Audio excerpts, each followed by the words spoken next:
One more recruiting weekend in January. I'm Thomas Frank Carr. We're going to be talking about all the things going on with Penn State football's efforts to add to the class of 2026. But we put the final bow on 2025 today as well. Really a great time to cross over, really put 25 in the books, and then focus on what's coming up for Penn State football. Lots of top 5s, 12s, 14s, 8s dropping for recruits as well. So we're going to be getting into some of that today. And of course, your questions, your thoughts about Penn State football recruiting here on the show. I'm Thomas Frank Carr, Ryan Snyder, and Sean Fitz, our recruiting experts that know more than anybody about Penn State football recruiting, other than people who are actually doing the recruiting. Here to talk about it for the next hour or so. Fitz, how you doing today? And what's on your to-do list for the end here of January for Penn State football and recruiting? My to-do list is to not lose internet. So if I get dropped, I got a text from Comcast that said, hey, we're just messing with your system here a little bit. So if I just go Sopranos on you and my screen goes blank, sorry about that. That's out of my control. For my thoughts is finishing up this active period where you've got coaches on the road, you've got junior days every weekend. That'll all come to a halt on Monday. I guess February is the dead period. So February 1st is Saturday. So, you've got some play on words there. But no, you're focused on these junior days. You're focused on trying to get maybe a couple of those guys that you think are close across the line. We talked about Julian Peterson from South Jersey earlier this week. But yeah, I think there's potential there for maybe a couple of additions in February. I do think it's a situation where you want to get to essentially this finish line. I mean, we talk about that so often in recruiting is you got to get to this point, then you got to get to spring game visits, and then you're going to try and focus in May is going to open up a little bit. And then you got to get to official visits. And there's so many different finish lines along the way that everyone has their own plan. Everyone has their own system. And you got to find the guys and prioritize the guys that you think might be close to a commitment and maybe push them across that line. So that's where Penn State's at right now. I'm sure there's a lot of coaches that are on the road right now, happy to see February on the schedule because that means they can get away for their actual vacation, as winter workouts and before spring practice starts. So that's where we're at on the calendar. It's an ever-changing evolution of the recruiting calendar, but I think we're kind of winding down in that sense right now. So I want to circle back on some of the things you had in your opening thoughts there when it comes to the class of 26, where we stand as we enter into February. But first, we got to get Ryan. Ryan, you are working hard on a bunch of stuff going on right now, including, I think, are you currently writing your article for the recruiting update for 2025, which, by the way, is dropping at noon today? What's going on over there? You seem like you're hyper focused on something. No, Sean's handling that. I am stalking all the Penn State's coaches' Twitter feeds basically to see where they're at today. So you are working just on the social media side. Just seeing if there's any last updates on where the coaches have been or any scholarship offers that just went out over the last hour. It's been about an hour since I've checked it. So yeah, we've been basically glued to Twitter for the last 2 weeks or so. Lots of visits to talk about, a lot of off-campus trips, in-home visits with 2025s and 2026s, and of course, we have Junior Day coming up on Saturday. So we're close to the finish line here. I'm not complaining because I cannot imagine being Penn State's coaches right now after a grueling season, a long playoff run, and then boom, immediately you're out on the road. College sports, man, or college football is the only sport where it gets more hectic after the season ends. And, salute to those guys because I'm sure they want to get home to their families. Obviously, they were able to see them during the season, but long nights in the Lash building, and now they've been out on the road for 2.5 weeks. So they are almost to the finish line. They'll start heading back to State College Friday afternoon, evening. And, they got Junior Day on Saturday, and that'll be it for a little while. Now, the chat is hyped because before we get to 2026, like I said, we're going to put a wrap on 2025. The final On3 rankings come out at noon, but as they have done, the On3 rankings team has dropped the 5 stars progressively throughout the morning. And the good news for Penn State football fans is they technically have a 5-star. I shouldn't say technically. They have a 5-star in this class now, with Andrew Olesh being announced a 5-star by On3 this morning. So, guys, your general thoughts on Andrew Olesh reaching this point in the recruiting class for the historical purpose or for the on-field purpose? I assume this doesn't change how you feel about him, Fitz. No, the evaluation never changes. I mean, it evolves when you see more and hear more and do more. But no, the evaluation on Olish has always been high. I mean, I think back to the first camp, he's running a 4.17 shuttle at 6'5". That's not typical. That's a 5-star number. It's just he played for Southern Lehigh. I didn't know anything about him. So his recruitment was quite a ride because it was a guy that really not many schools knew about. I remember chatting with probably can't say that, but chatting with Joe Moorhead at a camp, and his only offer at that point was Akron. And I said, what's the deal with this kid? He's like, he ain't coming to us. Like, there's a certain subset of a tier of schools, and you see somebody and you can get the first evaluation, you can get the best evaluation, but at the end of the day, you're still Akron, and that's gonna, not come back around. So, he's been good for the start. It's just a matter of finding him and finding the right things. And then Penn State eventually flipped him from Michigan, and that's a big deal. But really, really talented prospect. Very interested. There's a couple of these guys, and we'll talk about probably Malachi Goodman. Just he's not a 5-star by On3, but you talk about some of these guys in comparison to their counterparts in prior classes, and Olish was always compared with Luke Reynolds, and Luke Reynolds ended up number 74 overall in our rankings, number 4 tight end overall. Olish is number 29 overall and number 1 tight end overall. So Olish even eclipsed what Luke Reynolds had. Now it's actually pretty funny because 24/7 had Luke Reynolds as number 29 overall and as the number 1 tight end last year. So these are some talented dudes, and I tell you what, I keep going back to the well here. Ty Howell doing an amazing job. Yeah. When you have a 5-star tight end, you're like, how's he going to fit on the field? I know that's a whole conversation that was a part of the recruiting story, but it is a reality where you've got people are forgetting about Andrew Rappleyea because he was hurt last year, and so many people performed at that position that it just kind of filled the void. And people are forgetting about the starter, Khalil Dinkins. He's a heck of a football player, man. Like he showed down the stretch. He can block, he can catch, he can really do it all. So I'm excited to see how this evolves, because Penn State switched from 2 and 3 tight ends, like highlighting 2 and 3 tight ends. You think when Brenton Strange was there, and they also, went quite a bit with Theo Johnson and Tyler Warren, then it evolved to Theo Johnson and Tyler Warren. And now it was just essentially one guy. Like Khalil is a great player, but when you think about the focus that they put on those tight ends over the years, it was obviously Tyler Warren this year. So they're going to probably have to revert a little bit to Dinkins, to Reynolds, to Rappleyea when he comes back. Does Olish get in on the mix? It's a good problem to have, but it's a really interesting sort of shift in dynamic away from that one guy. Yeah. For the offense as a whole as well, I think is going to be an interesting way to see how all of that develops and how all of that affects recruiting. So this dropped a couple days ago with, is there anything else, Ryan, you want to talk about with the On3 Rankings update? You want to give us tell people when they can go and get the information about the details of how everybody other than Andrew Olish has done so far? Yep. Check back at the site at noon. That they should be all updated by then, maybe a little bit after 12:15 or so. But you'll see everything then.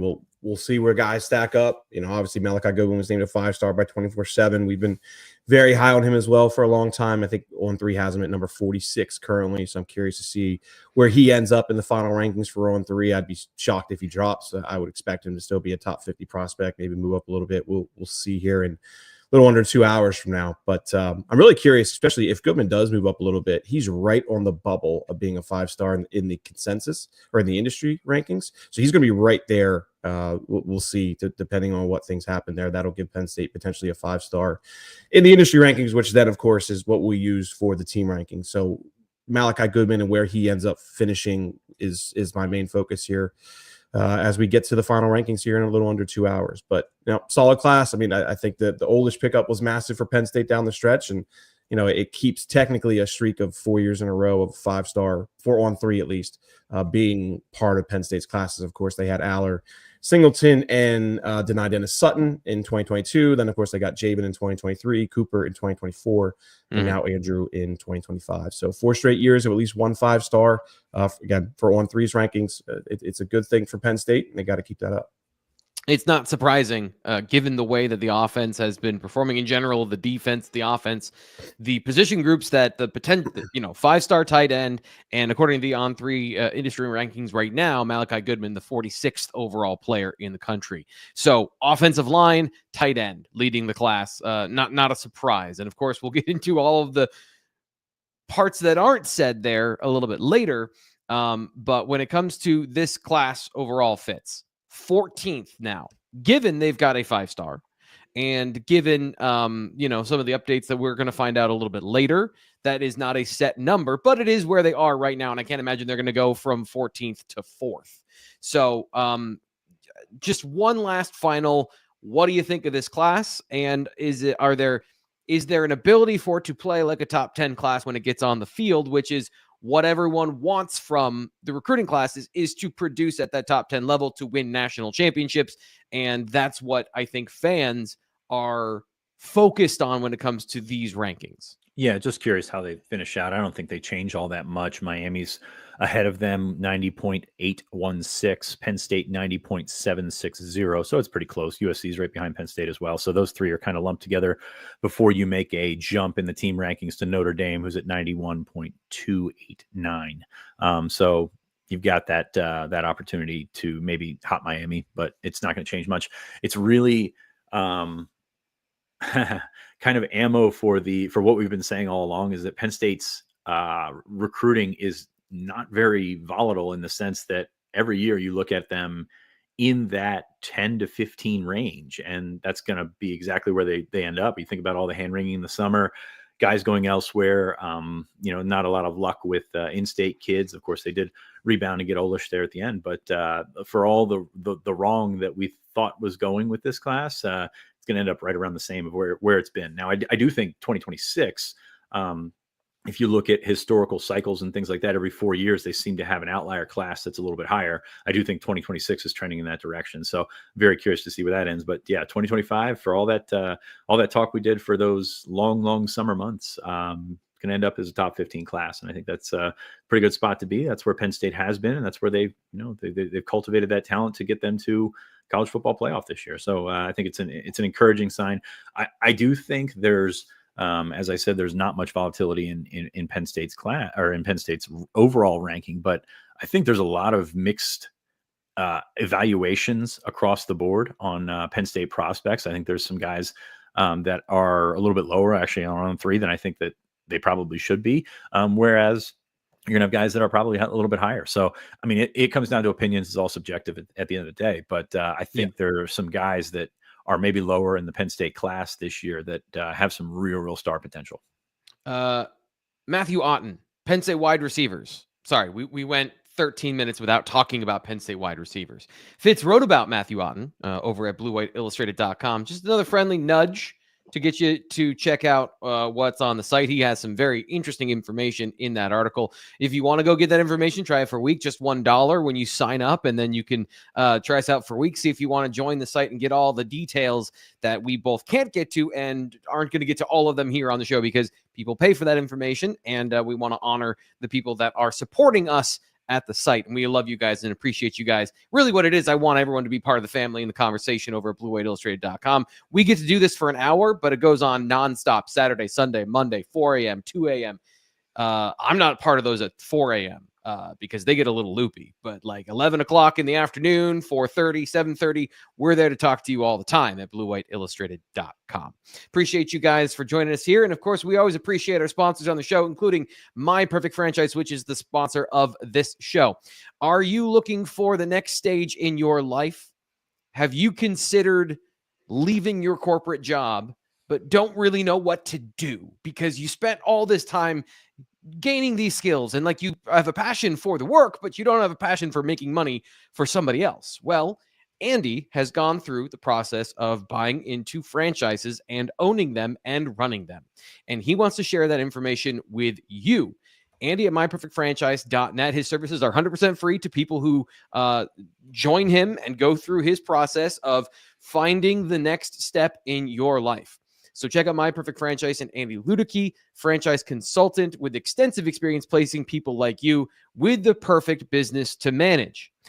He's going to share his knowledge about how it works, through every step of the way, including all the way going to, if you're going to buy in and you're going to go meet the people that own the businesses that you're about to buy, he's going to be there with you and he's going to do debriefs. He's going to coach you on what you should expect at every step of the process. So if this is something you've thought about before, we have people at BlueWhiteIllustrated.com that have signed up and have bought businesses and franchises through Andy's process. And again, it's 100% free to you. And he's there to help you if you have any questions about business ownership. He also owns some small businesses as well, so he can help you go through that process too. All of it, Andy at myperfectfranchise.net or 404-973-9901. I'm still old school. I like calling people on the phone because then they can't ignore my text messages. So give him a call. He will not ignore your text messages, and he will not ignore your phone calls. Later today, Penn State's going to find out the fate of its future with Tyler Merrill, Pennsylvania 4-star offensive lineman. Wanted to get just a note on this show. We talked about it yesterday, but guys, Tyler Merrill making a decision today after a visit to Notre Dame. How should Penn State fans feel about this one, Ryan? Well, a lot of predictions for Notre Dame going in yesterday, Steve and Chad. So I think that tells you what you need to know there. I think Penn State likes Tyler Merrill. I think they also have quite a few interior guys, that are ranked just as high or higher on their board. So we'll see if that progresses down the road. I don't know if maybe Penn State keeps pursuing him. I'm not exactly sure if I see that coming or not. I think it really kind of just depends on who they're able to land as far as interior linemen go. But I expect Merrill to end up at Notre Dame. He's announcing with On3 later on their YouTube channel. So check that out. I forget the times at 3:00, I think it is. But it looks like he's going to join the Irish. And hey, they got a good class going, and maybe Penn State will get to face them in the playoffs down the road.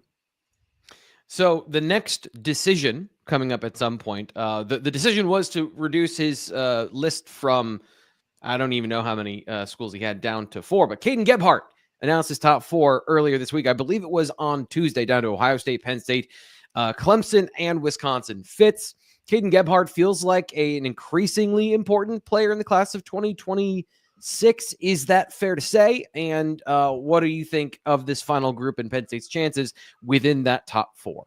Well, look at the list. I mean, that's the group you want to beat, right? You want to beat Ohio State. You want to beat Clemson. For all the ups and downs that Clemson have had, they're still, I would think would be considered some sort of national power. So like you want to do that. And of course, Tom Allen is there. So you want to get a win over your old defensive coordinator. I think he's an important target. I'm very curious to see, and this has been a conversation sort of since the weekend, like, is he back to being a safety? Is he now like just still that hybrid guy? Because we had him as a linebacker. Like we have him as a what we would call, what Penn State would call the Sam, kind of the field linebacker guy that plays in a lot of space. So I'm curious to see where he fits in, but position flexibility is a good thing. So Gebhardt, an important target for Penn State at this point. They just had him on campus last weekend. So to get him back so soon after going to Clemson matters. Very curious to see if there's a Jim Knowles effect in terms of like how this works with Gebhardt, because he's an Ohio kid with an Ohio State offer, and obviously the defensive staff that made that offer worked under Jim Knowles. So can I jump in quickly? Yeah, absolutely, you can. The defensive structure you're seeing here on film, and again, if you're listening on the podcast version, just flip over to the YouTube channel and check out the highlights here. This is the defensive structure, similar to what Ohio State did with their 3 safety approach. Him playing in the middle of that, I think, does lend itself to maybe being back at safety. This is a pretty good one-to-one comparison of playing kind of a middle field player. And the kind of that Sam linebacker position doesn't show up at Oklahoma State or much at Ohio State. So I just think that I do want to just, having watched a lot of Jim Knowles this week, it is interesting that he is such a clear fit in the defense the way he plays at this position. So I'm sorry if I derailed your thought. I just it was jumping out of my mouth and I couldn't keep myself from saying it. Sorry. Yeah, and I wonder if that even matters. What I said in terms of like, is he a safety? Is he a linebacker? You get him on campus, you know how athletic he is, and you kind of go from there. So like eventually he's going to be a guy that gets into a college strength program. He's going to put on weight and he's going to get bigger. I don't know that he's got like a super duper frame or anything like that, but like he's got the ability to continue to get bigger and probably play as one of those light linebackers, heavy safety packages. And if he's a guy that you can keep on the field for all downs and all situations, boom, that's even more valuable. Yeah. I think Ryan, are you here? Sort of. Hold on. My Fitz, save Yo. me for a second. You got any more thoughts on Caden Gebhardt? Because I had a question lined up. Ryan, you're back. Okay, thank goodness. Sorry, that was my fault. I You was wanted to Twitter talk. searching. T. Frank, we're like- going to let Ryan do his thing. You wanted to talk about Jim Knowles and recruiting. And Yeah, I wrote earlier this week about kind of my evaluation there. And coordinators are getting less and less hands-on with recruiting. I think that's a choice that schools have made in terms of sending these guys out on the road. Penn State's coordinators have been off the road since the fall. So they've been replaced with Danny O'Brien, quarterbacks coach, linebackers coach Dan Connor, and then Kenny Sanders, recruiting coordinator. So it's been a sort of not skirting around the rule, but like following the rules, but also taking advantage of the rules. Your coordinators, number one, in the fall, you need them game planning. You need them watching film. You need them doing everything in-house, and putting them out on the road, kind of worthless. If we're being honest here, the same can be said for the off-season stuff. Like, these guys are not your best recruiters. And I mean that, like, it's not a dig at anyone, but like, they're so caught up in the on-field stuff that your best recruiters are your guys that are out there grinding. I mentioned Kenny, you mentioned Alan Zamitis, that whole crew is those are your best recruiters, and you still got Jaywan Sider, Terry Smith, all those guys. So you got to find the best mix there. So the more time spent in the film room, the more time spent on the chalkboard, general cliches here, the better for your coordinators. So I don't think Jim Knowles changes much in terms of recruiting, that was my roundabout way of getting to that. I think that, there's an appeal to play there, and it's going to appeal to the right type of kid. You think about when Bill O'Brien was here, and it was basically guys were talking about, hey, I want to play in the NFL. This guy's going to get me there. Or Bob Shoop with John Reed. You've got these guys that want to be a part of a scheme that really fits them. And to be honest with you, those are the smart ones. Like, we talked about this with the portal is, it's kind of prevalent there. If you got to find the best scheme for your skill set. Same is true with recruiting. It's not just about finding the best logo or finding the best, the biggest offer that you have. So very curious how that plays out among guys that, want to know ball, the guys that want to know why they're doing what they're doing. Yeah. And I think not just the relationship aspect, not just like, here's what I can do for you in terms of positional skills, but the bigger picture, the guys that love football enough that they want to know more about the whole thing. Yeah. It's about John Reed coming to campus to watch film with Bob Shoop and see not just like what this defense does, but how I will be used in that defense. And those are the type of kids that are probably going to be finding Jim Knowles more appealing. Ohio State, like, you can get the best athletes. You can get everybody that you want, or not everybody that you want. You can get most of the guys that you want. And then he can take that clay, which is wonderful, awesome clay, and build them into what you saw on the defensive side of the ball on a championship team.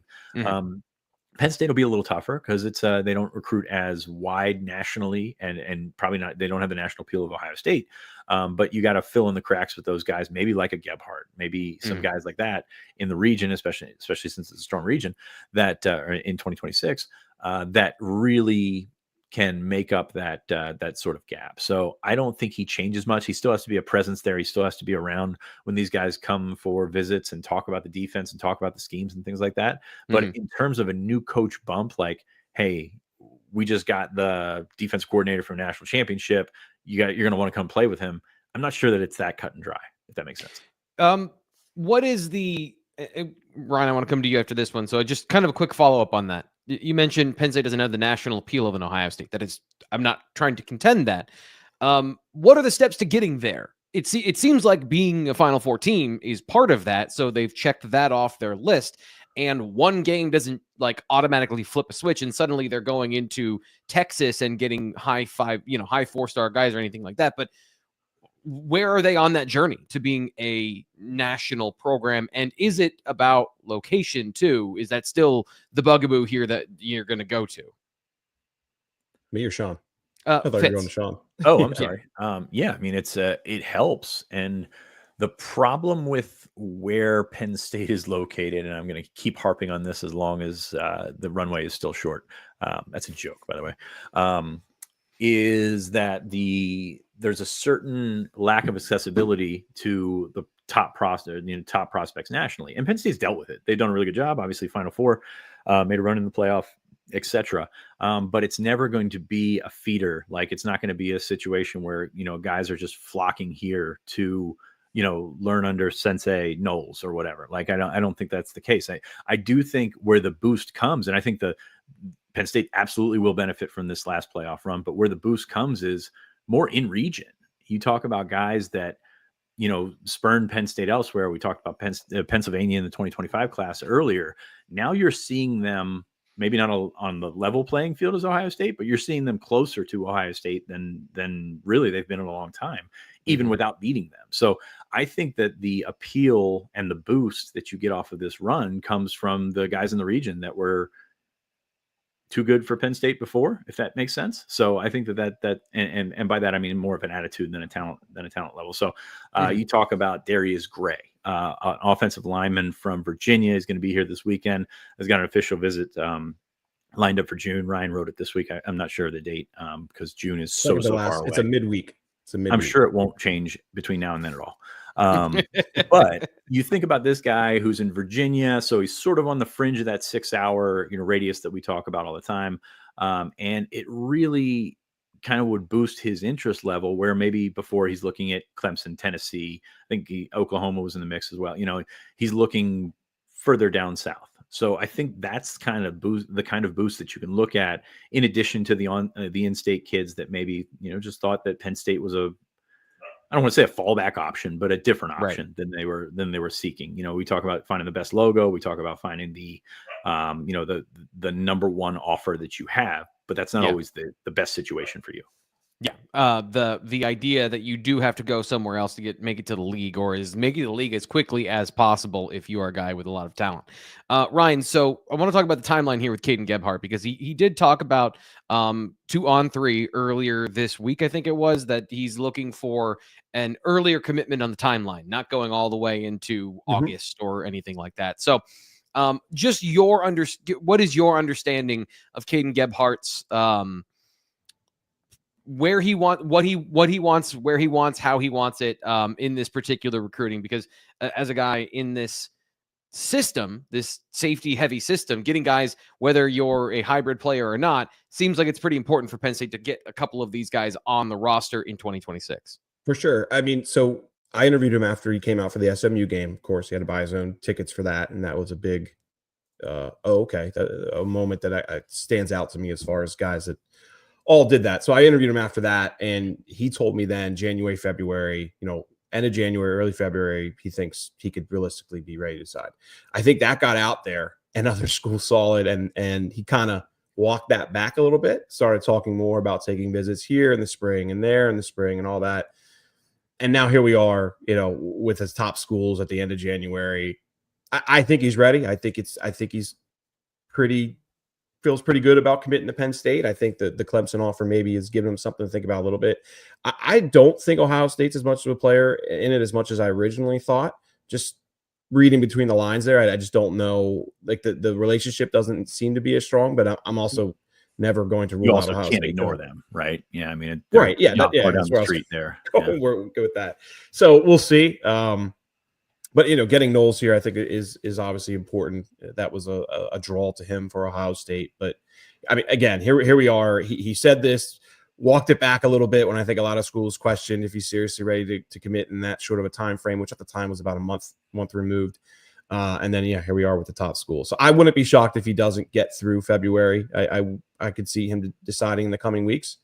But again, I think a lot of it will come down to Clemson, Ohio State, and Wisconsin, recruiting against Penn State and trying to get him to hold off as long as possible to take more spring visits. So time will tell. He did even mention something about committing and then taking official visits. Did I see that correctly? Yeah. I mean, I think they're all kind of talking about that right now, but January was what, 3 months long? Like February is going to feel like that too. So it's going to be with no visits, with no coaches on the road and things like that. It's a desolate wasteland, and you're filling the gap with, hey, maybe I don't need to field all these calls. Maybe I don't need to talk to all these coaches. Maybe I know where I want to go. And I think that might be a situation we find ourselves with Gebhardt.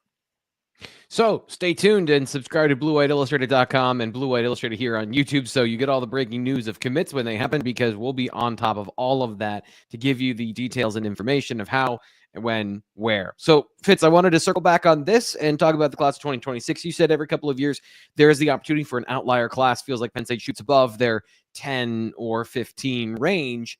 So where are they on the track with this particular class? And everyone sees 6 overall, 3rd in the Big Ten, 9 commits right now. So what are you thinking when it comes to where they are in the progression of this cycle? Are they ahead, behind? Because I know they got work done early, but where are they right now that we're fully into 2026? I think they are ahead, and I also think that they're ahead in getting a guy like Kevin Brown, who is top of the top. Like, that's going to be the difference in a 10 to 15 class and a 6 to 10 class, is going to be the elite guys. And you got a guy like that at Kevin Brown already. Done a really nice job in state, getting guys that, really have decided that they weren't going to mess around with the cycle. So I'm talking about Kevin Brown, Messiah Mickens, Matt Sieg. You keep going down that list, and there's some quality guys down there. And you got your quarterback, which is obviously a good thing here. Now it's about the next step here. You got 9 commits. You're going to think that's a third of the class, essentially. You're going to go from there. You're going to see that Pennsylvania and the region is pretty good. So you're going to start to fill up at spots like defensive end, which is replenished in the region as compared to last year. And, defensive back, you've got some real opportunities there. And oh, by the way, they've got 3 receivers committed, and those guys are actually pretty good. So I'm very curious to see which direction that goes, but you've got a group that is terrible to go this direction, but you kind of are reminded of 2022 at this point. It's not just early commits. It's really good early commits with really good athletic numbers and really good projection for like combine projection type stuff. So right. Very, very intrigued and encouraged by the early run for Penn State. And I think they're going to do really well. I also think that they're building up this sort of NIL cash where you combine the rev share with the ability to go on top of the rev share. It's probably going to help for the right prospects. And they're swinging big right now and doing some good things. And they're going to have, I think, more numbers to play with because of the 105 scholarship / roster expansion. So I think 2026 is shaping up to, from a logical perspective, from a historical cycle perspective, is shaping up to be a pretty good one for Penn State. Ryan, do you agree? Yeah, for sure. It just all depends on how they really, I think these next couple of months are crucial, right? If they can land a few more top guys before they get to official visits, I think that'll be massively important for them. And then obviously keeping guys on board. I'm still shocked. Is a little bit, go ahead. I'm sorry to derail your thought there, but keeping guys on board, I think, is the part where I'm curious about some of the changes. Fitz just mentioned, like, you have the revenue sharing and then NIL on top of it. Is poaching going to be, I know I'm asking you a speculative question, so I apologize. But do you think, with that baseline, is poaching easier or harder in this new environment where guys can harder? Okay. I think, right, Sean? Because everybody's kind of playing a little more equal footing now financially. Yeah. I mean, you're always going to have your Oregons and your outliers and things like that. But at the same time, I think you look at this group of 9 guys. And so, sort of behind the wall here, Penn State doesn't really talk NIL with guys that would be 2026 prospects this early. There's obviously, probably outliers here, and you've got an opportunity to discuss something along those lines. But like, as far as hard numbers go, it's not really something that they want to do this early. And why would you? Like, why would you drive the price up right now? Like, you're going to eventually get to December, and that's when you have to have all hands on deck and try and get that thing across the line. But at the same time, like Brown and Mickens and Hune, these guys are not like big ticket guys that are only worried about money. So I think that's encouraging for keeping that group together. Mm-hmm. Yeah, and they've already survived a run at Messiah Mickens from other schools, from what I understand. And if you want more information on that, again, we got it over at the site. But some of those guys that Penn State is trying to lure in before the lure in makes it sound like it's a trap, trying to bring into the fold for the 2026 class. They've been out visiting those players for the last couple of days.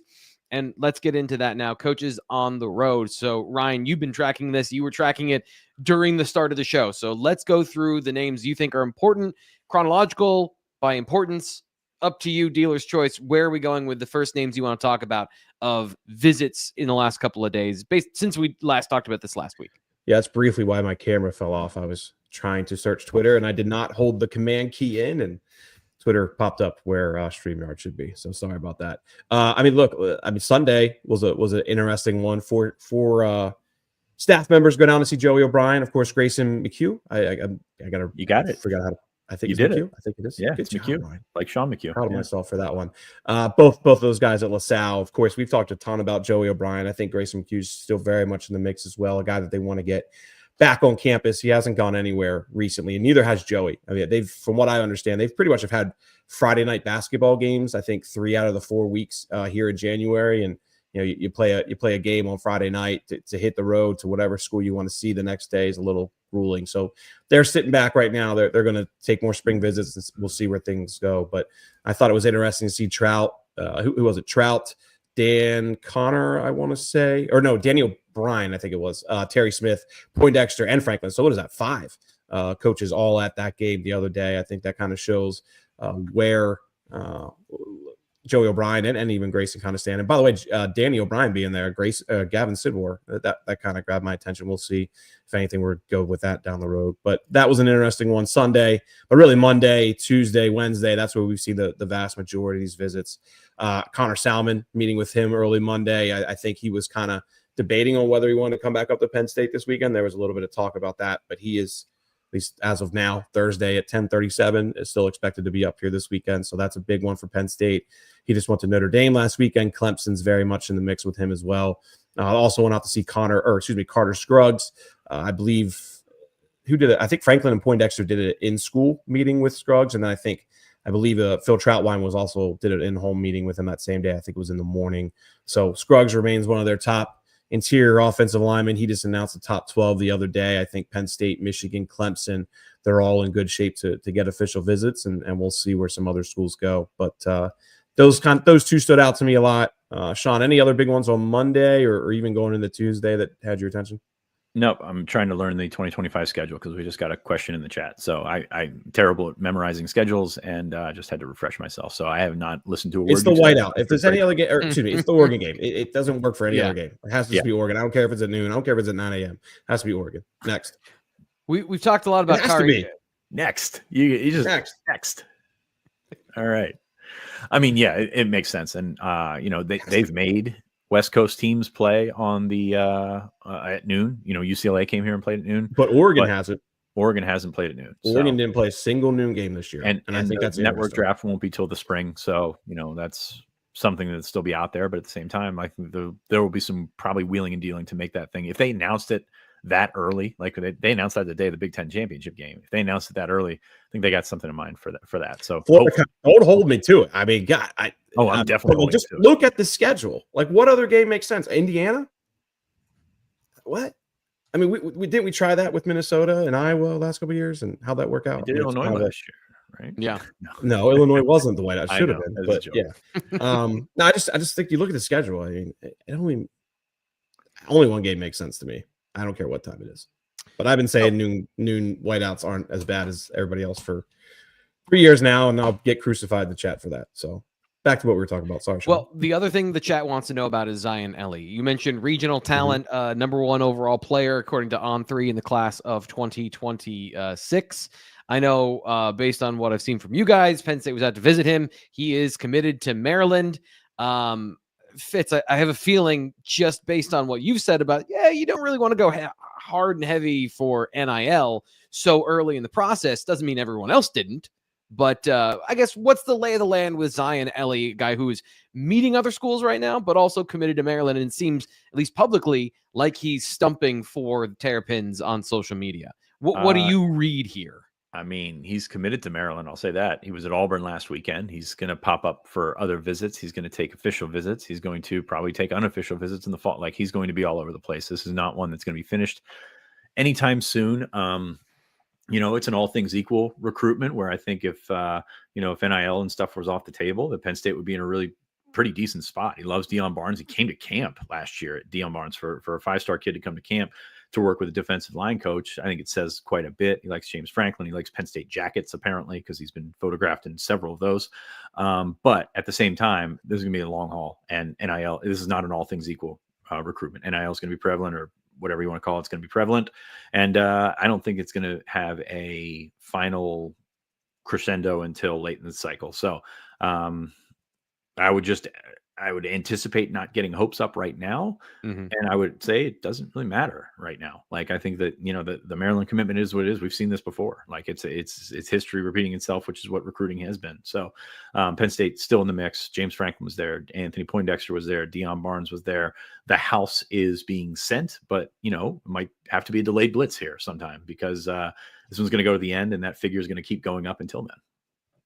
Ryan, I know we talked about him. Fitz and I talked about him, I think, on Tuesday. Kari Adams, another name that Penn State went out and saw. What's your opinion on where he fits into the class of 2026 and how Penn State is positioned right now? Yeah, one of Penn State's most important cornerback targets. I think that's pretty evident at the moment. Of course, they just added Julian Peterson the other day. I think you guys did a video on that. We can talk about that if you want a little bit, but I could still see them adding 2 more. Depending on who they are, obviously. But Kari Adams is absolutely a guy. He's a no-brainer take. I think no matter where they're at in this class, he's one of Terry Smith's top guys right now. Right now, we have him at 252 in the On300. I wouldn't be shocked at all if he moves up. I mean, he's moved up quite a bit with ESPN and 24/7.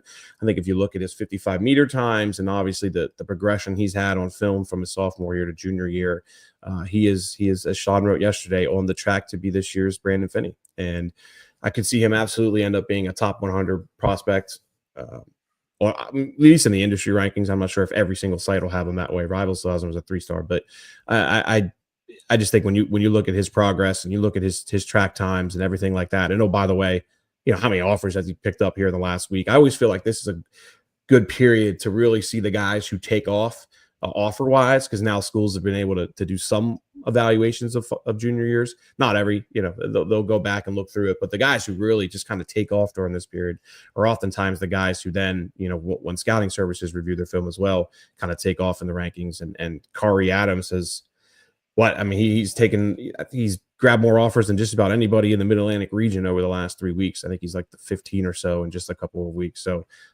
Kari Adams, without a doubt, one of Penn State's most important players right now. And I think they're in a good position, but I also am just hesitant to push, or I'm hesitant to put an RPM in, mainly just because I think some of these other schools are going to give him a reason to visit, and then we'll kind of see where things stand. He doesn't seem to be in a rush, but I do believe Penn State is in the best spot, at least early on. Yeah, and let me pile on top of that. He's at Loyola Blakefield, so he's not at St. Francis. He's not at DeMath. He's not at these places where a coach will come in and offer 6 or 7 kids at a time. Like, this is not a situation where he's picking up offers because of where he's at and all this stuff. This is a really, really good indicator, I think, of what schools actually think of him beyond like the being at the football powerhouses. So I think that's into play here. Maybe had a better junior film than Brandon Finney. Like, he's got a lot working for him, and he continues to get faster. The times that I've interacted with him, great kid. Like, there's a lot to like there. Finney was the same way. So you've got some positives there. This is a guy that I think you can sort of build your defensive back class around if you are Terry Smith. Of course, we talked about him and Dorian Barney, the former Alabama commit that's originally from Erie, like top of the board guys for them that are, kind of realistic. And good news, Comcast just sent it, and I'm fixed, buddy. So I should be able to make it out for the rest of the show. So, all right, Frank, I know you were worried about that one. So, well, I was more worried that nobody would be here when we started the show because Ryan was working on a bunch of stuff, and I didn't know if you were going to have internet. Now that we're in it, and I got one of you, we can get to the end of the show. So very happy about that. Fitz, now that we're just going to celebrate by making you talk more. Penn State, too many receivers in the class of 2026, because I know Travis Johnson's on this list. Travis Johnson, pretty good looking wide receiver here that wouldn't be out of place in Penn State's class of 26 receiver group. You're stealing my bit. Yeah, Travis. Sorry, I was trying to set you up for it, but I ended up, saying the quote into the quote.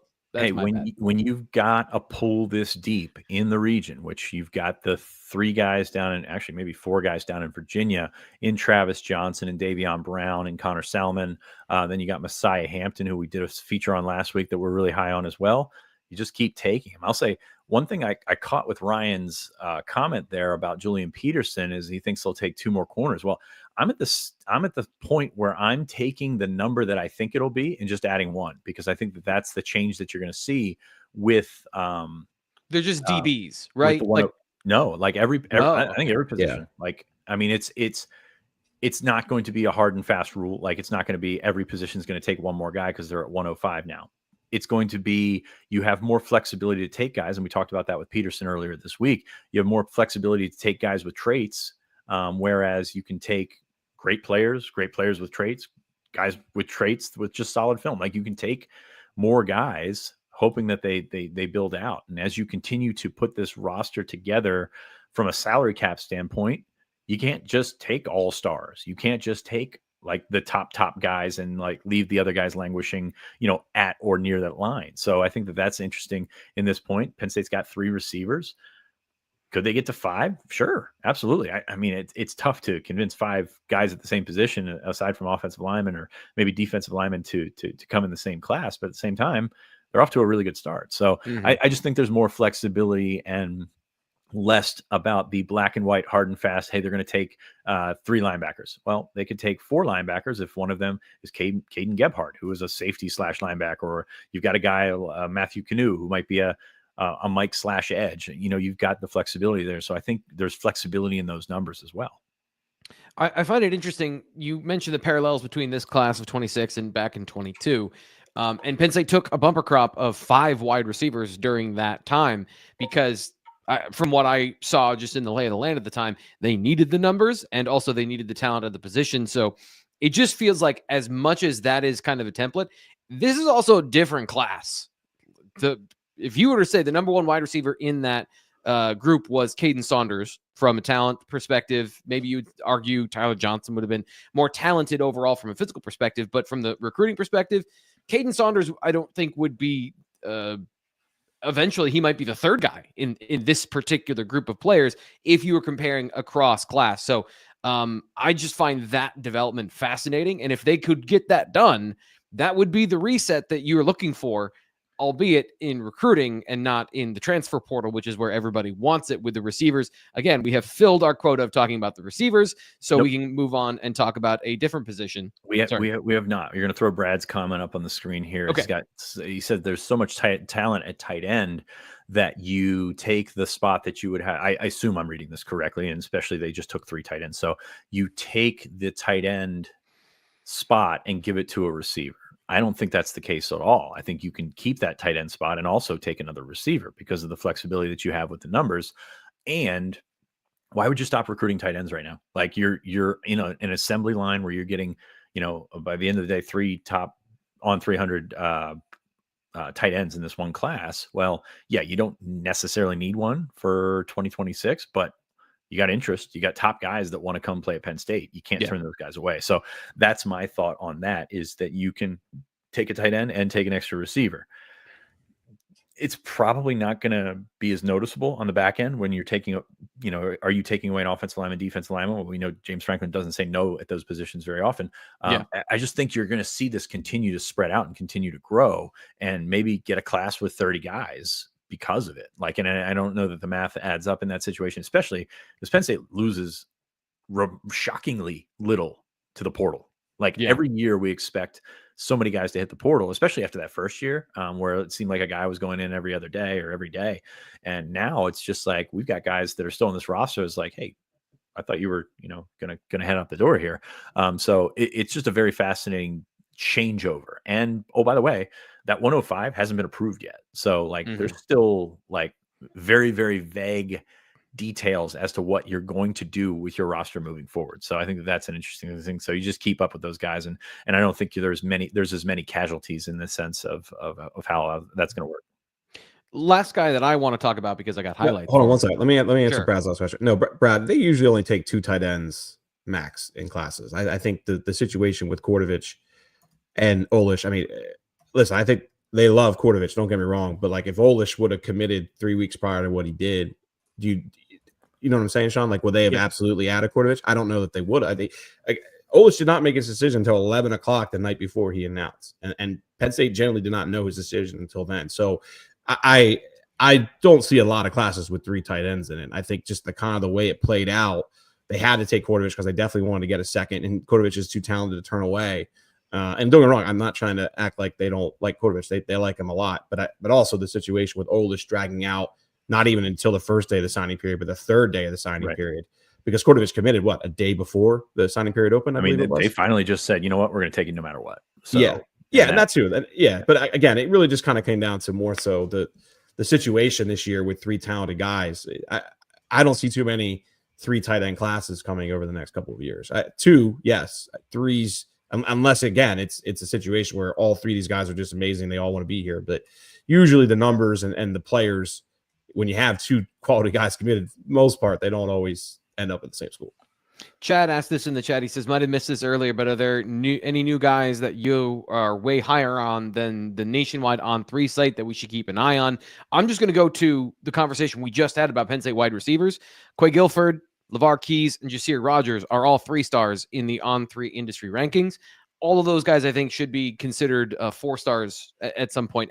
And the way Guilford, his size, speed profile, his abilities down the field could rise even higher than that. So that's kind of what I'm talking about when you look at where they are now and the players they're talking to as far as prospects, and they've already got those guys on board. This could be a game changer at that position if these guys commit and stay committed and then develop. I know there's a lot of ifs in there, but they're starting from a very the high watermark for this class, or I'm sorry, the baseline for this class feels much higher than the last couple of cycles. Yeah, I think with an updated ranking, and that's the thing, like we haven't updated 2026 rankings for a while, and we still got something like that. Because I mean, everyone's like locked on these ratings, and it's not. Early ratings are our worst ratings, I think, so the less information we have. I mean, there's a bunch of guys with ratings that we haven't taken into account junior film on yet, just because we haven't done another flush of 2026 rankings. And I think that is going to change. And I think Penn State's class could move up the rank. Like it's one of those rare times when you can move up the rankings without changing anything in the class, because guys are going to continue to move up.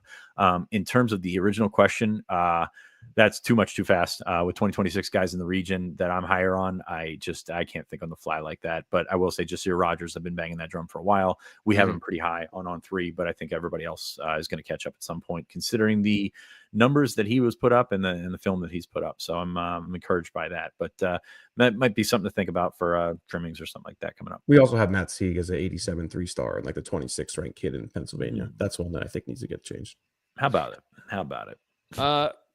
Am I being obnoxious to want to talk about Damari Simeon again? Well, I mean, I know that the baseline, yes, that's obvious. But like to Damari Simeon on our list, we also have to get to junior days. We only have a couple minutes left in the show. We have to get to the final aspect of the weekend, and one that a lot of people want to know about. But we can skip that one because the answer is he's really good, and they went and saw him. But we can also talk about him. Up to you guys. What do you think? Vote? Sure. All right, let's talk about Damari Simeon. Yeah, I mean, he's the 3rd ranked defensive tackle in the country right now. And I mean, Charles has been pretty outspoken about early film on defensive tackle. And like right now, the region's pretty good for defensive tackle compared to most, but also nationally, he thinks it's maybe a little bit down. And I think really he's kind of staying in the southern states. And that's a big reason why I think Simeon is 3rd in the country right now at defensive tackle. Whether he stays that high long term, we'll see. But I think he's absolutely going to be like a top 150 kind of a player, and a player that Penn State needs to land because they've missed out on a lot of the top end defensive tackles in the region over the last couple of years. So they're off to a good start there. He's another guy who came for the SMU game, bought a ticket on his own, came up for that game. I think that, like I said, looking back on those recruits who came to that game is going to be something that I'm very curious on when we get towards the end of this class on the hit rate on that, because again, it wasn't a real visit weekend. Guys had to pay hundreds, sometimes hundreds of dollars to get up there with their whole family. So that's always interesting to me. But he's a guy that Penn State's going to push incredibly hard for. He's a guy who camped for Penn State, so they know exactly what they're getting there. And his junior season film was pretty impressive. So to me, he's not. I'm not going to call any 2026 guy a must land right now, but when it comes to defensive tackles in the region, he's pretty high up there. Do you want me? I always am willing to fill in as the hot take guy. So if you guys want me to say it, I'll absolutely say, yeah, it feels like a must take guy or a must get guy. Fitz, here's the thing. I'll just say what I want to say, and then I'll throw it to you guys if you have any follow-up comments. When we talk about defensive tackles and guys that fit Penn State's mold, they want athletic guys. The way Simeon moves with his pad level, his length, and his athletic low center of gravity, he's a guy that the reason you're seeing him dominate here is not just because he's bigger, faster, and stronger. He's using leverage and length at the high school level, which is why this is so dominant. If you've got a football player that has the athletic ability and also these early markers of I know how to play football, and look at that. Just throwing a 200-plus pound high school offensive lineman on the ground. Even typically when you look at defensive line film, I don't see this very often. The athletic traits that he possesses and the length for being 6'2", this is why I think he's a separator when we talk about what Penn State normally recruits and the athletic profile of kind of undersized defensive tackles. Ryan, to your point about maybe it's a down year for defensive tackles, and he's up there because he's not 6'5". I think that's the nuance of the conversation is maybe he's not a prototypical 6'4", 325-pound three technique that the NFL is going to covet.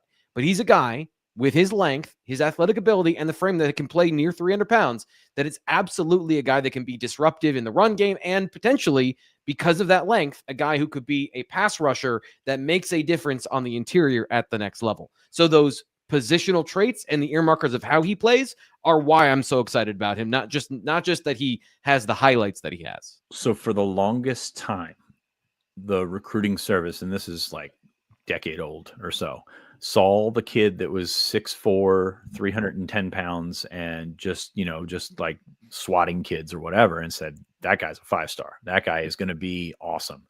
And then there was some evolution at the position, and it's more about athleticism than holding your ground and taking on double teams. And all of a sudden you've got this sort of new breed of freak, which over the last 15 years, just the defensive line athleticism size combination equation has been off the charts, and that's why it's so hard to play offensive line. But you've got a guy like Simeon, who's 6'2", 285, and he's not ranked highly because he's a run stuffer that's bigger than everybody else that he plays. He's got all these traits that you look for, and I think that that's pretty cool to watch. And honestly, he's a kid that would have been an Austin Johnson, that would have been a 3-star kid that was out of nowhere. And I know that they go to the same school.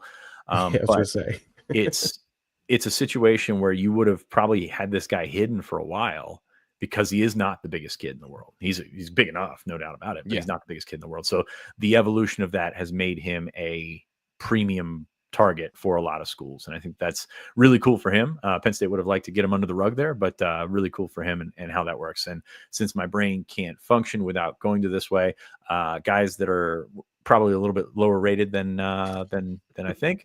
Terry Wiggins, we talked about him, the Coatesville linebacker. He's really good. Got great wingspans, got great size, runs really well, and Penn State's going to continue to see him as an outside linebacker. Matthew Canoe, we talked about a little bit earlier from Virginia. He's not rated by anyone. Stop.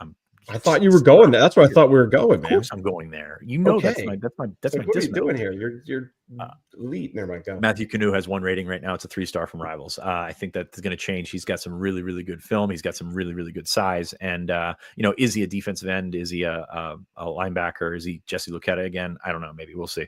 But he's a guy that's in there. And then Tyson Harley. Penn State just offered Tyson Harley at Gonzaga. We got him at 6'2", 220.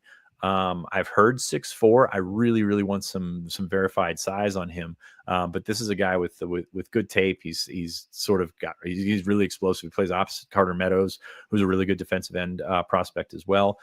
So those are 3 guys that have caught my eye in the region, and they're all defensive guys. I think it's probably easier to find those guys. Wouldn't you say, Ryan? Like before camp season and things like that, probably easier to find defensive guys because they maybe pop a little bit more on film. Hard to say. But of course, Alex Haskell as well. We talked about Damari Simeon. I think Alex Haskell is right there as well. He's a 3-star by, I think, everyone right now. He's an 86.15 as an industry ranking, on the industry ranking, apologies. But yeah, he's much better than the 23rd ranked player in Pennsylvania. He's the best player on that St. Joe's Prep defense. And he's really good. So that's where I'm at with those guys that are in the region that, maybe have been overlooked a little bit. I don't think we've overlooked Haskell because we keep mentioning him, but also he's another one of those guys that was up for the SMU game. He's going to go to Duke this weekend. Gabe Infante and Manny Diaz at Duke, very high on him. Michigan, very high on him as well. So those are just some guys that have popped for me in the region that, probably we'll see their rankings go up and eventually probably catch up with everything else. I'm in the process of updating Harley right now. That's an old That's an old number. We had him at 6'3.5" back in early fall. So just No, there we heads go. up there. Yeah. Hey, when you can grow 1.5 inches in 3 minutes, that's great. Better than showing up and saying you're 6'4" and then I do think he grew like 1.5 inches in like a year and a half though, and I do think that's an older. Like I think that's what freshman going into sophomore year. I think that's what that height's from. Anyway, I'm updating it now. Well, we got about 30 seconds, so let's get to junior days. Of course, it's in the title. We have to at least acknowledge that it is coming this weekend. So, Ryan, if you mind, just give us some guys that you are interested in this weekend from what you've been working on that you think are important to know for this final junior day. I just said I'm updating a profile, T. Frank. You throw to me. I'm kidding. It's all good. Let me see here. Guys, this weekend, we talked about Connor Salmon, right? I think he's a massive one. Notre Dame and Clemson seem to be very much in the mix with him. And, he's one of the fastest wide receivers in the region. And Penn State has verified times on him. He camped with them before, ran routes for Higgins. They know exactly what they're getting there. So to me, him and Messiah Hampton, who, by the way, also supposed to be here this weekend, seem to be, certainly two of their top 5-ish. I kind of look at more of a tiered system with their top remaining receivers. And I have, those Virginia guys and Messiah Hampton and maybe one or two others kind of pretty high on that list right now of guys that, they would absolutely take pretty much no matter what. So Messiah, Connor Salmon, both ranked pretty highly up there. Sean, you want to talk about Jake Krull? He's an interesting one that I think Penn State's really happy to get on campus. Yeah, this is a guy that we mentioned a couple months ago as one of Deion Barnes' top targets, but he's at IMG. He is a Florida kid originally, so it's not necessarily a guy that you think of as an everyday target or something like that. Deion Barnes was down to see him. He's got really good film in terms of he's a very active defensive lineman. He's not the biggest kid in the world, about 6'2" and change, 220. But really, really good offer list. Florida State, Oklahoma, Ohio State, Oregon was just in, Miami. There's a lot of really, really good schools that are after him. So for him to get up, if Penn State's going to have a chance with him, for him to get up is a big deal because he's probably not going to make it back if he does make it back for an official visit. So that's kind of where we're at with Jake Krull, but a really talented player, really long offer list. Just a guy that's kind of a machine for IMG. You've got he's not the most talented kid on that team, but he's a really good football player. And you talk to people around the country, they think that, he's one of the more productive guys on that defense. Yeah, he was a name mentioned to us, Sean, summer, maybe even a little before. It's one of the guys we back when he was 6'4", yeah. It's been a while since his name first popped up, but they were never able to get him on campus. And that's part of the IMG issue at times because obviously they're away from their families. Now again, his family's actually from Orlando, so it's a little bit different with Jake. But this is one of those visits where Penn State needs to hit a home run because he's very high on their board. Now at the same time, they have a lot of really good defensive ends in the region. So I think they'll be okay if they miss out on him, but this is their chance to get an official visit, and it's all about these next couple days. So if you want more of that list, Ryan has it at BlueWhiteIllustrated.com. And if you want to talk to him about it and get some more of that detail and that content, you can do that on the site. But we are out of time for today. So Fitz, what are you working on this week at BlueWhiteIllustrated.com? Some Jim Knowles stuff, some football stuff, some recruiting. What's on your mind that's going up later today from the desk of Sean Fitz? Well, I keep having these 3 thoughts every day, or every other day or something along those lines. So I haven't thought of what I'm going to think about yet, but I'm going to think about it after this. So don't forget the rankings come out at noon for the On3 rankings. There's some movement there for Penn State guys. Other than that, just gearing up for junior day, gearing up for the Friday chat, and gearing up for, my wife gets home from a week away. So I'm gearing up for, going back to man instead of zone. Perfect. We'll have a little bit of an update for next week, which is the live show will be on Monday and not Tuesday. So we'll have the live show on Monday at 10 a.m. and not Tuesday. Some stuff in the chat. Maybe there's some questions that could be answered there. Just I'm letting you know our programming Monday, 10 a.m. is what's going on for us. And then Tuesday, we will be off here on the live show anyway. Ryan, last thing for you. Important to happen. What? Just tracking down all these visits, tracking down all these offers. think Penn State's handed out almost 50 offers now in the last month or so. They're definitely in the 40s now. So seeing who else picks up offers today and who else makes it to junior day. Right now we got about 30 or so guys, a little under 30, and I expect that list to grow. Last week they had about 30 or so. So we'll see where this one ends up. I think it'll be a little bit bigger, but a lot of guys going elsewhere. A lot of guys going to Rutgers, a lot of guys going to Indiana. I think I reached out to, it feels like 50, 60, 70, 80 guys yesterday and did not get very far, which was interesting to me because that's not normally something we see. But Penn State's got, I don't know, about a dozen or so scholarship guys already confirmed, and a handful of players that I think will get scholarship offers, if not this weekend, then certainly, maybe spring evaluation period or something like that. So it's a solid list. I think we got more guys to add.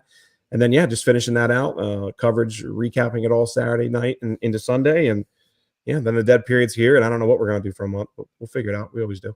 Oh, there's so much speculation I can make you guys do. There's so much speculation we can do. I'm already sick for the first Thursday, the second Thursday, maybe the third Thursday. Sean, you can handle it. That'll do it for today. My coworkers on the way out the door. We'll be back on Monday at 10 a.m. I'm Thomas Rankar for Sean Fitz and Ryan Snyder. We'll talk to you then.